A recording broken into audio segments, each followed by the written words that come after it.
सम्पूर्ण समाचारको सार 1 से समाचार। नमस्कार, 100% समाचारमा स्वागत छ। म प्रतिमा। सुरु गरौं 100% समाचार। बाढी, पहिरो तथा डुबान जस्ता विपदमा मृत्यु हुनेको परिवारलाई 2 लाख रुपैयाँ राहत उपलब्ध गराउने सरकारको निर्णय। परिवारमा एकजना सदस्यको विपदमा परि मृत्यु भएमा 2 लाख र अन्य व्यक्तिको मृत्यु भएमा त्यसमा थप 1 लाख रुपैयाँ राहत दिइने। राहत वितरण गर्दा कतै दोहोरिने र कसैले नपाउने गुनासो आउने गरेका कारण त्यसको अन्त्य गर्न सरकारले एकद्वार प्रणाली लागू गर्ने। मानवीय क्षति बाहेक घर, आवास, बाली, अन्य भौतिक नोक्सानी भएका परिवारलाई समेत उचित राहतको व्यवस्था गरिएको सरकारका प्रवक्ता डाक्टर युवराज खतिवड़ाद्वारा जानकारी। विद्यालय भवन परिसरमा क्वारेन्टिन र आइसोलेसन सम्बन्धी कुनै पनि काम सञ्चालन नगर्ने सरकारको निर्णय। क्वारेन्टिन र आइसोलेसनका रूपमा अहिले प्रयोग हुन छाडेका विद्यालय भवनलाई मापदण्ड अनुसार स्थानीय तहले निर्मलीकरण गरी अध्ययन अध्यापन गर्न योग्य बनाउने। भदौ 1 गतेबाट नयाँ विद्यार्थी भर्ना र कक्षागत रूपमा विद्यार्थीको विवरण यकिन गर्न पनि सरकारद्वारा निर्देशन। विद्यार्थीहरूलाई पाठ्यपुस्तक उपलब्ध गराउने, शैक्षिक क्रियाकलाप सञ्चालन गर्न विद्यालय शिक्षकहरूलाई विद्यालय पुगिसक्ने व्यवस्था मिलाउन आग्रह। निर्मला पन्त हत्या प्रकरणमा प्रमाण नष्ट र यातना विरुद्धको मुद्दामा तत्कालीन प्रहरी उपरीक्षक दिलीराज विष्ट लगायतका प्रहरी अधिकृतहरूले पाए सफाई।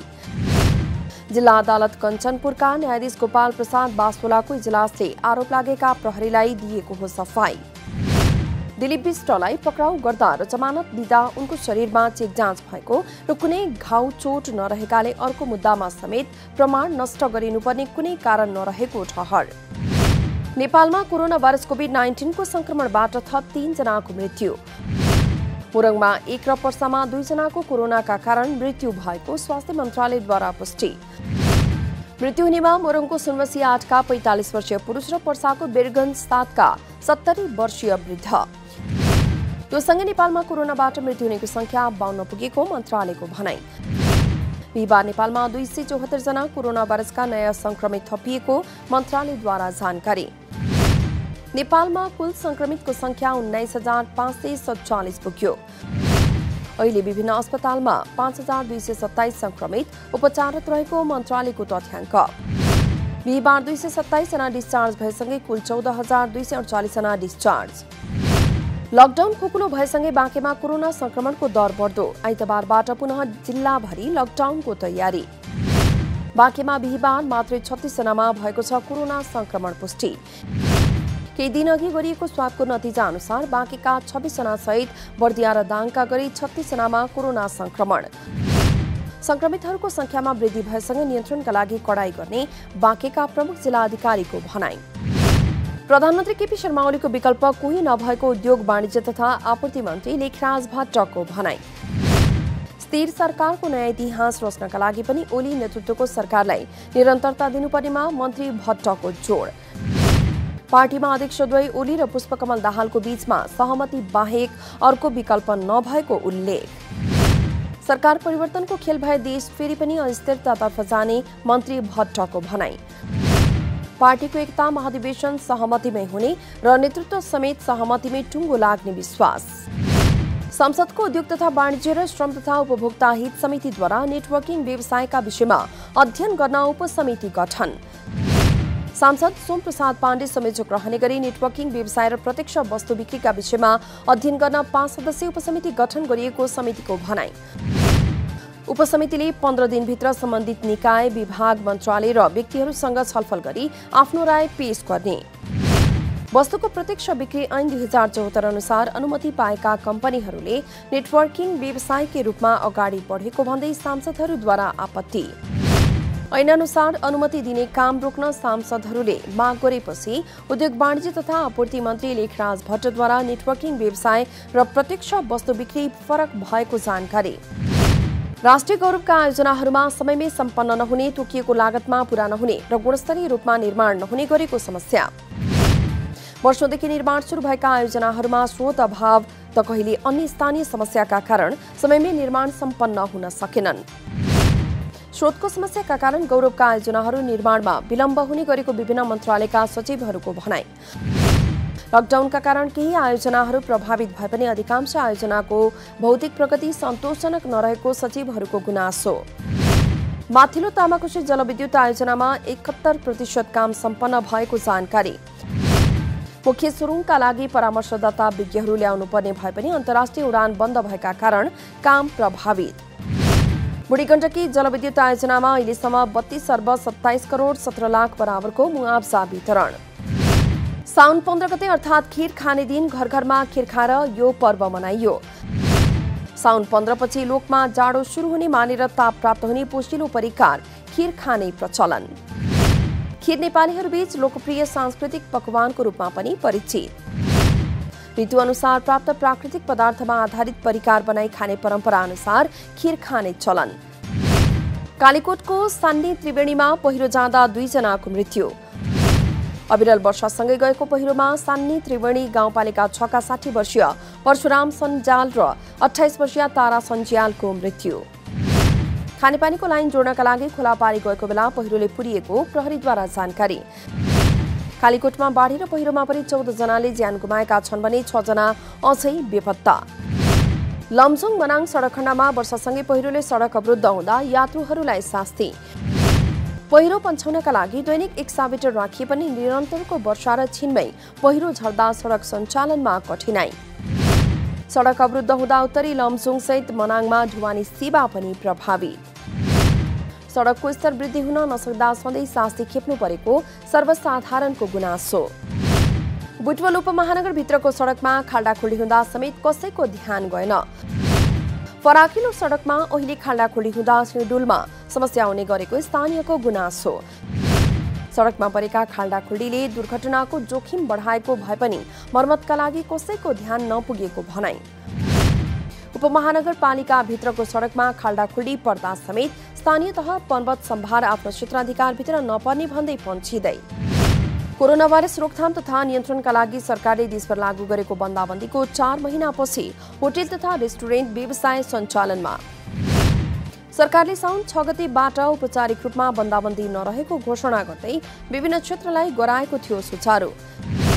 साउन 15 गते बिहीबारदेखि पर्यटन क्षेत्र सञ्चालन गर्न स्वीकृति दिने गरेको थियो निर्णय।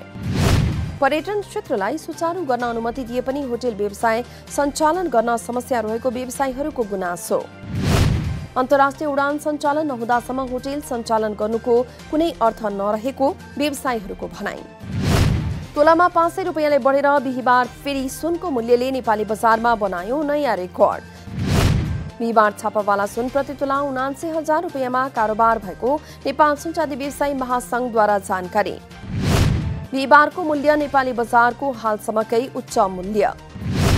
ब्याङ्किङ प्रणालीमा तरलता बढ्दै गएपछि बजारबाट 20 अर्ब रुपियाँ खिच्ने राष्ट्र ब्याङ्कको तयारी। रिभर्स रिपो मार्फत बजारबाट 20 अर्ब रुपियाँ राष्ट्र ब्याङ्कको ढुकुटीमा तान्न लागिएको जानकारी।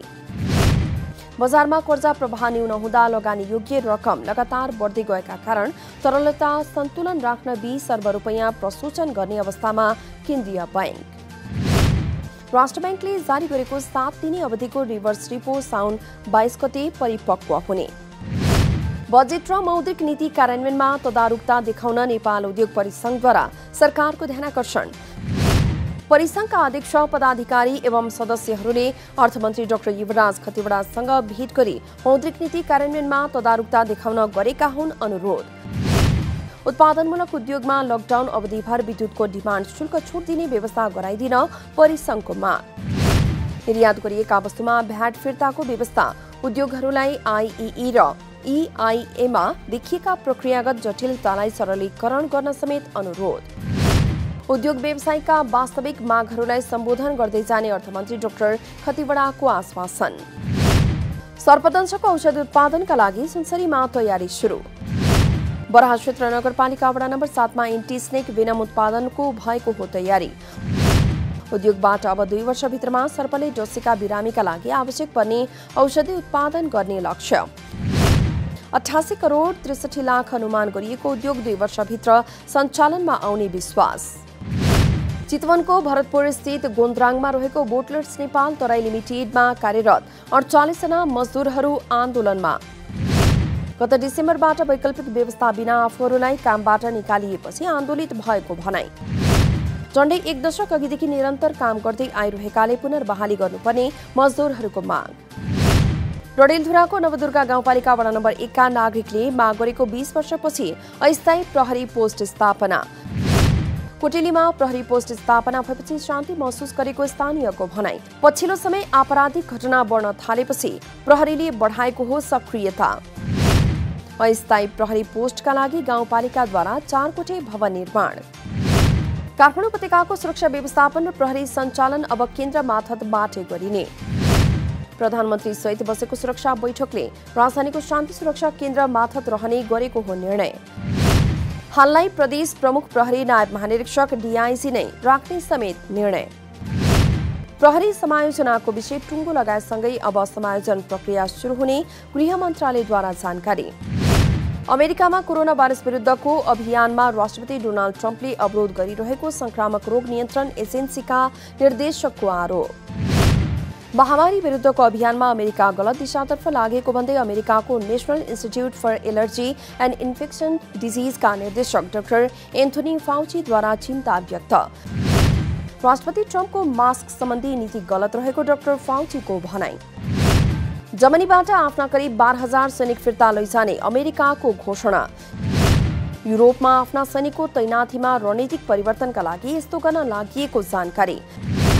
फिर्ता बोलाइने मध्ये करिब 6,400 सैनिक अमेरिका फर्कने। बाँकी सैनिकलाई इटली र बेल्जियम सहितका नेटोमा आबद्ध देशमा तैनात गरिने अमेरिकाको भनाई। जर्मनीले नेटोका खर्चका लागि गर्नुपर्ने सहयोगको तह पूरा नगरेको भन्दै अमेरिकी राष्ट्रपति डोनाल्ड ट्रम्पले गरेका हुन् सेना फिर्ता बोलाउने निर्णय। नेटोका युरोपियन सदस्य राष्ट्रले आफ्नो सुरक्षा खर्च आफै बेहोर्नुपर्ने ट्रम्पको अडान। नेपाली राष्ट्रिय क्रिकेट टोलीका युवा leg spinner Sandeep Lamichhane West Indies प्रस्थान। Caribbean Premier League CPL T20 cricket खेल्नका लागि सन्दीप गएका हुन् वेस्ट इन्डिज। ठप्प बनेको हवाई उडानका कारण सन्दीपले प्रतियोगिता गुमाउने सम्भावना रहे पनि अन्तिम समयमा चार्टर फ्लाइट मार्फत प्रस्थान गरे सन्दीप। सन्दीप दक्षिण कोरिया र अमेरिका हुँदै आइतबार मात्र वेस्ट इन्डिज पुग्ने तालिका। 100% समाचार अहिलेलाई यति नै। जनताद्वारा जनताका लागि प्रसारित जनता टेलिभिजनका कार्यक्रमहरू युट्युब, ट्विटर, फेसबुक र हाम्रो वेबसाइट जनतासमाचार.com मा पनि पढ्न र हेर्न सक्नुहुनेछ। सूचनामा तपाईको सहभागिता, समयमा समाचार हाम्रो प्रतिबद्धता। नमस्कार।